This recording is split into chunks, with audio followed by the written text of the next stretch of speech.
পর্দায় দেখেছেন আর বহু বহু বহু শিল্পীর সাথে কাজ করেছে, কিন্তু গ্ল্যামার ওয়ার্ল্ডের সাথে কাজ করার মজাটাই আলাদা। তো আমি চাইবো আরো একবার গ্ল্যামার ওয়ার্ল্ডের জন্য একটা জোরদার তালি হবে। Come on everyone. আওয়াজটা আস্তে হয়ে গেল।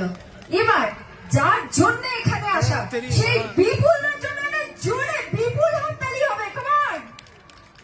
এই তো চলো দেখি অঞ্জন আমাদের পরবর্তীতে কি গান শোনাতে যাচ্ছে। একদম একটা মেলোডি নাম্বার যাও না, একটা মেলোডি নাম্বার যাও। মেলোডি নাম্বার স্টেজ পেয়েছি আমি। একটু প্রেম প্রেম পাবে কি আমাদের? একদম একদম একদম। চলো লাভ কে সং। প্রেম করছো একটু হাত তুলে দেখিয়ে দাও তো অঞ্জনকে। সঞ্জু সঞ্জু সঞ্জু সঞ্জু ও আচ্ছা এনিওয়ে চলো সবাই আমরা প্রেমে আছি। চলো কাম অন। চলো।